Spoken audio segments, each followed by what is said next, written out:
Fearing an imminent German invasion, the British government had requested that Canada accept 7,000 German prisoners of war in 1940.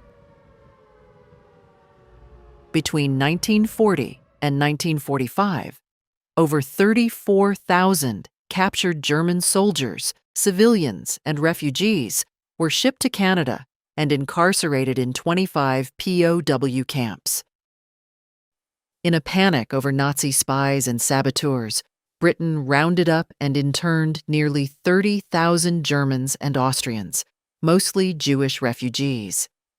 Among them, in 1940, Britain shipped nearly 2,300 Jewish men and boys, some as young as 16, to Canada as enemy aliens. They had fled Nazi persecution for the security of Britain, only to be persecuted again. Britain recognized its error within months. Canada took 3 years. Despite their treatment, 972 of the Jewish refugees decided to stay in Canada.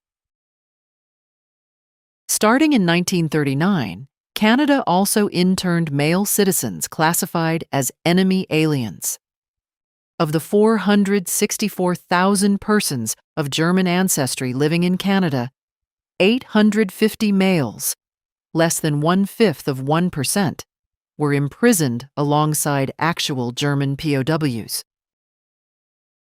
Many were Nazi sympathizers suspected of spying and subversion. Another 600 internees of Italian ancestry, roughly 1/2 of 1% of the population of 112,000, were also incarcerated in the camps. In 2021, the Government of Canada formally apologized. Far more Japanese Canadians were interned, proportionally, than German or Italian Canadians. By the end of 1942, more than 22,000 Japanese Canadian men, women, and children had been forcibly removed from their homes and interned, more than 90% of the total Japanese Canadian population. The difference was not loyalty, it was race. The 2 largest German POW camps, each housing 12,500 prisoners, were located in Medicine Hat and Lethbridge, Alberta. The construction cost of the Medicine Hat camp alone was $2.3 million, or approximately $184 per German POW. In contrast, by August 1942, the BC Security Commission had spent just over $500,000 on the entire operation of removing, transporting, and interning 22,000 Japanese Canadians, approximately $23 per person. And then the government sold the homes, businesses, and possessions of Japanese Canadians, and used the proceeds to pay for their own incarceration. In 1936, the Kisikuwenan Ojibwe were forcibly evicted from their homes on the shores of Clear Lake to create Riding Mountain National Park. As they hauled their belongings by wagon, park wardens burned their houses and barns to the ground. Within 7 years, German POWs were brought to the same land and housed in $450,000 worth of purpose-built barracks with electricity, running water, and showers. In War Without Mercy, historian John Dower argued that white Westerners viewed Germans as their people and distinguished between Hitler and ordinary Germans. The Japanese, on the other hand, were not viewed as people, but as subhuman, condemned by race. In February 1945, Pulitzer Prize-winning American war correspondent Ernie Pyle wrote from the Pacific. In Europe, we felt our enemies, horrible and deadly as they were still people. But out here, I've already gathered the feeling that the Japanese are looked upon as something inhuman and squirmy, like some people feel about cockroaches or mice. A December 1942 headline in the Ottawa Journal rated Canadian soldiers physically below German prisoners. The Red Cross reported that 2 out of 5 Canadians had been rejected on physical grounds. A local was in awe of them. Every bloody one was a giant, 6'2", 6'4", all fair-haired, blue-eyed, thighs like hams, tanned like Charles Atlas.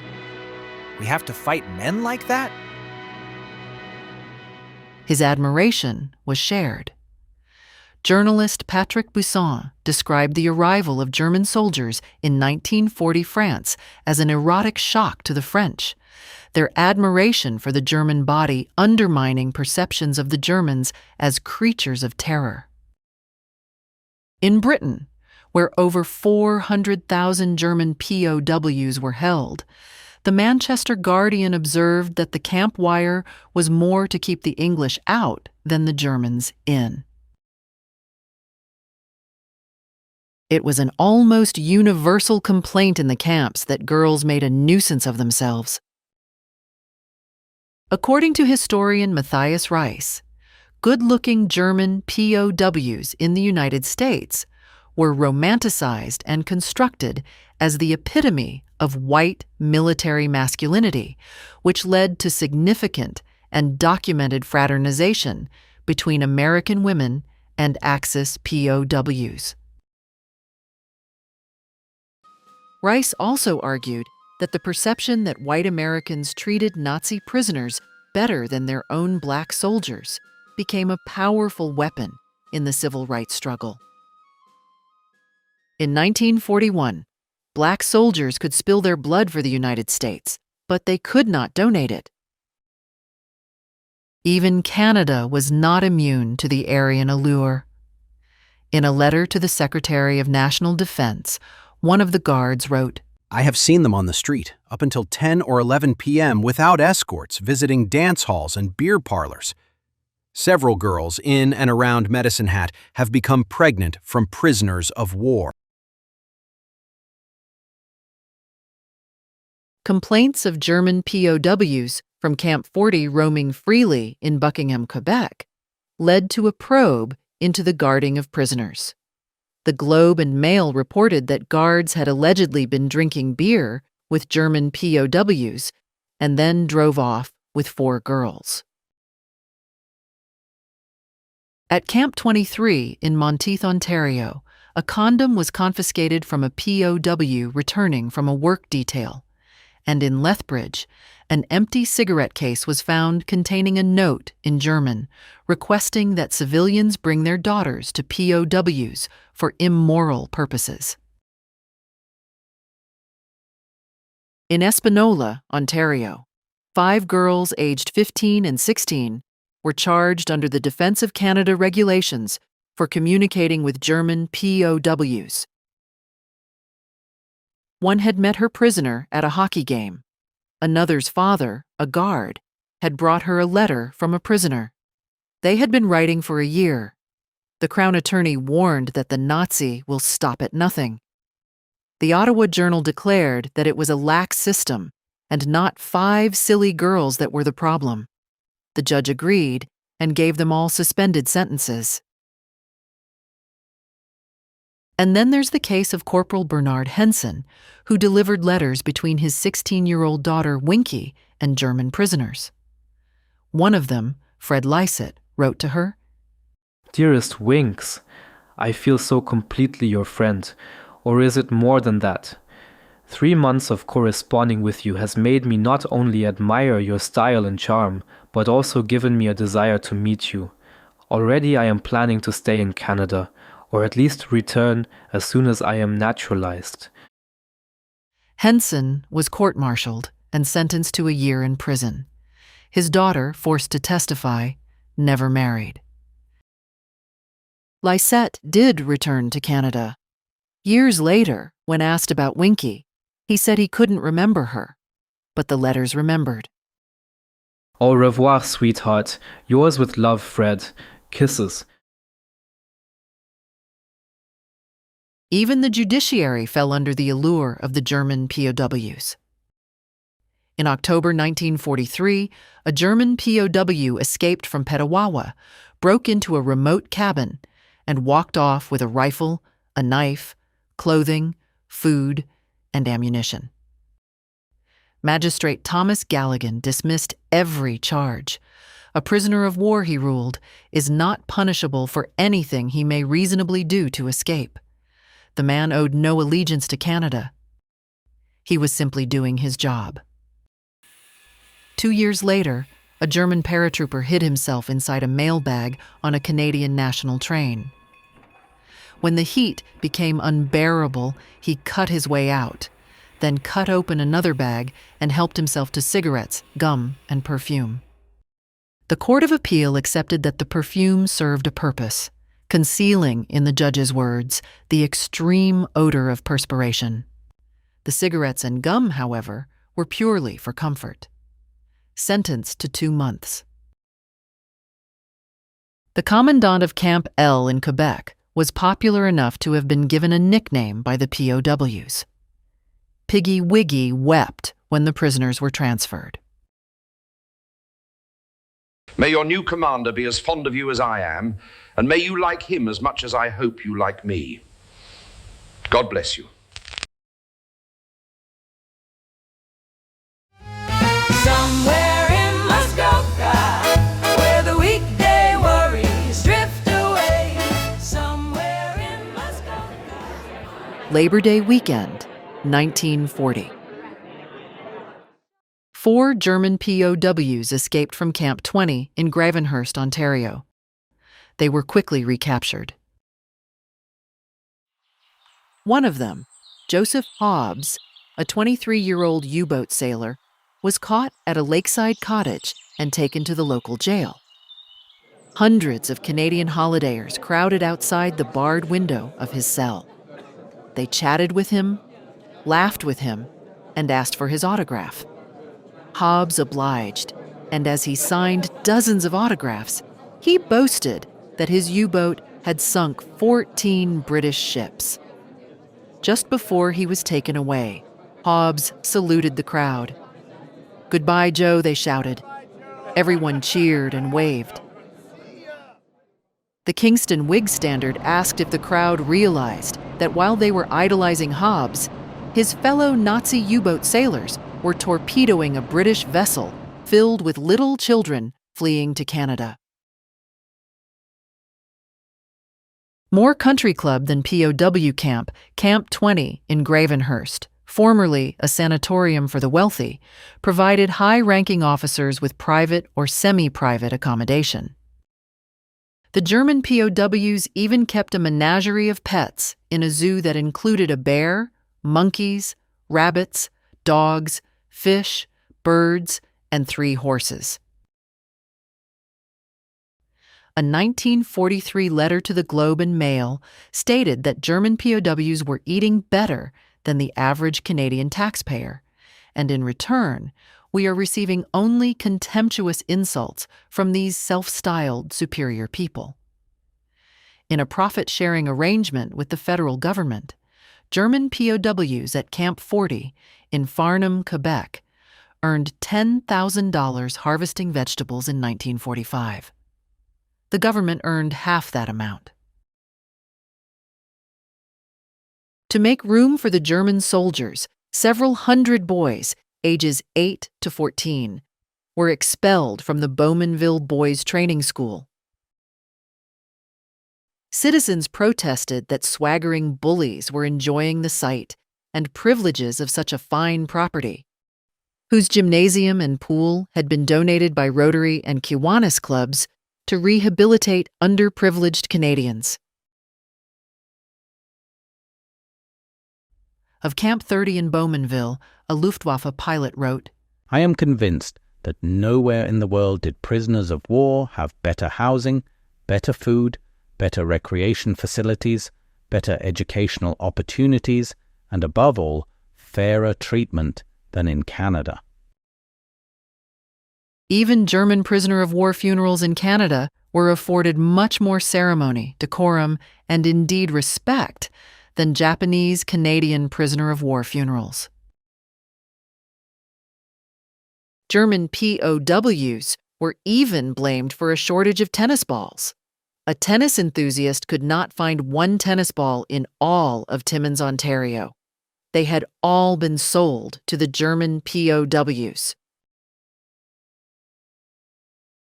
Filmed by the National Film Board of Canada, Ernst Mogg, representative for the International Red Cross, narrated a guided tour of a POW camp in Canada. Speaking in German, he painted an idyllic picture of POW life. A typical street presents a peaceful scene. At work, accurate and detailed bookkeeping is meticulously maintained, while Walter Hageman is drafting plans behind his drawing board. Others are busy in the many gardens, providing a welcome addition to the menu or beautifying the huts. The tailor shop is manufacturing pajama bottoms for the infirmary. From the specialty workshop are wheelbarrows for stretchers used to transport the sick and the wounded. Alois Markowski and his friend Hans Stock forge metal on the anvil. Walter Jacob is tending to his beautiful flower garden while Heinrich Schmid is sunbathing in his hammock. And there's always something happening on the sports field. Paul Clean on the parallel bars. Some of the POWs are diligently practicing their boxing techniques, working with the jump rope, hitting the speed bag, or training on the heavy bag. Sport is always popular, especially when you can relax and grab a bite after the game in such a pleasant beer garden or at the Hansa Cafe. The orchestra is diligently striving to create the necessary atmosphere.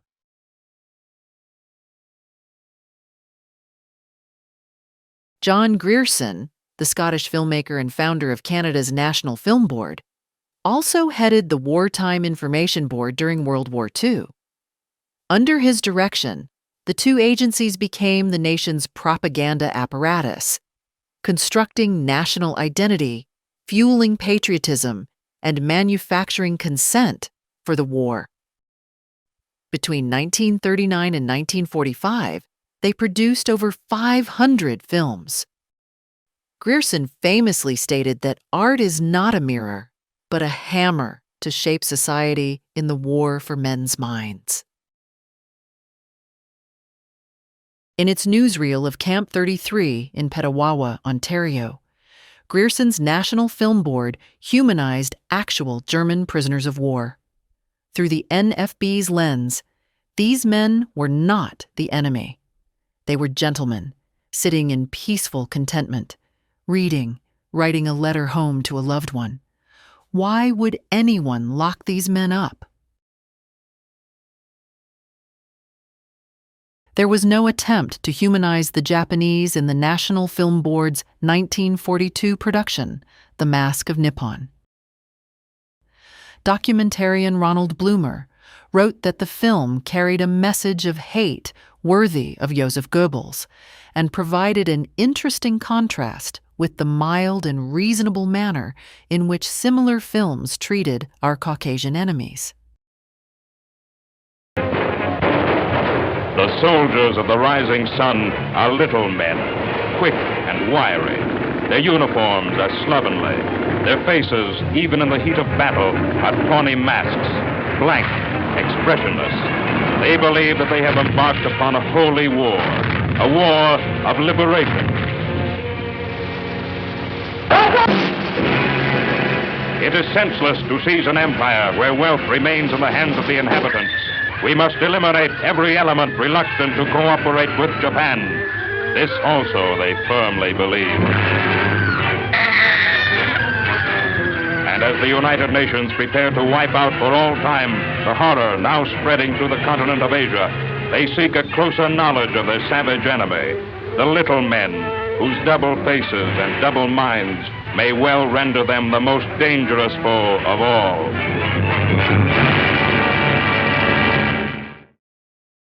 The crowd scene, the burying alive of prisoners, the woman and the bayoneted child were in fact staged.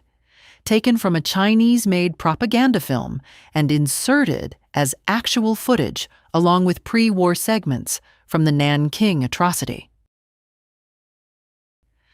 Author and academic Gary Evans wrote that the evocative impact of soldiers bayoneting the child remained indelible, as audiences would have absorbed the whole as authentic.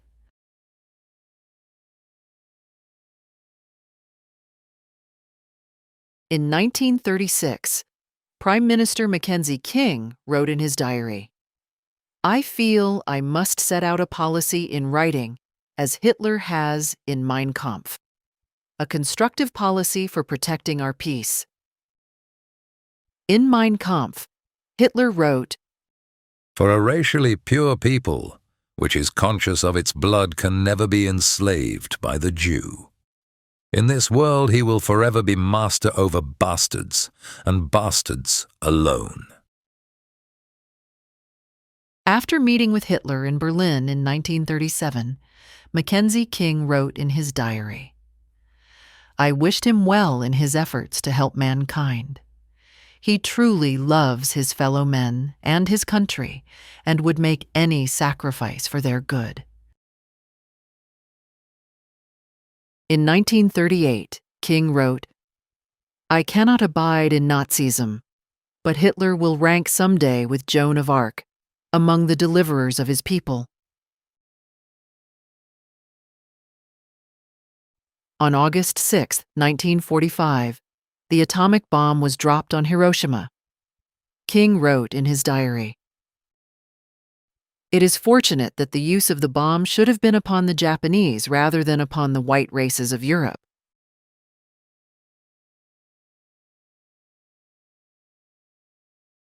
In 1945, the same year the world saw the first newsreels from Auschwitz, Belsen, and Dachau, the National Film Board released a 22-minute color documentary about the Japanese-Canadian internment. It was made for the Federal Department of Labor, but it had been commissioned and paid for by the British Columbia Security Commission, the same body responsible for the removal, detention, and dispossession of Japanese-Canadian families. It opens with empty streets in Vancouver, boarded storefronts of Japanese-Canadian businesses, a closing out sale sign. The narrator describes this as the conditions Japanese Canadians had lived in before the war. They were not. They were what remained after the dispossession. After the homes were taken, the businesses sold, the families removed. The film presented the wreckage of the policy as the justification for it. Then it took the camera to the camps, in color. Unusual for the documentary form in 1945. Color was the language of vibrancy, of holiday brochures, of life. The narrator told viewers that Japanese Canadians were not living in internment camps. There was no barbed wire, no soldiers, no bayonets. Of the camps, Ken Adachi wrote, "The magnificence of the outdoor setting and the echoes of a romantic past were but candy wrapping, hiding a grim reality. Their homes had been sold, their property confiscated, their assets seized. Return was forbidden. The rest of the country did not want them. The cage was the policy itself." The narrator tells viewers that the children were receiving a proper Canadian education. What the film did not say was that the government of British Columbia had refused to provide it. The province refused to fund schools for Japanese Canadian children in the camps. The schools were built and run by the community itself, with support from the churches. The teachers, many of them young Nisei women in their late teens, taught in tar paper shacks and church basements, often with few textbooks and supplies and very little pay. The film took credit for what the community and the churches had provided without government assistance. And in the entire 22-minute film, not one Japanese Canadian is named. National Film Board producer Dallas Jones had written to his superiors in Ottawa 2 years earlier that the film was needed as insurance against criticism when this is all over. The film he made was not a record of the internment. It was the alibi. By the end of 1946, all of the German POWs had been repatriated to Europe. According to the Medicine Hat News, there were no cheering crowds, no brass bands, no waving flags or fond farewells as the men boarded the waiting trains.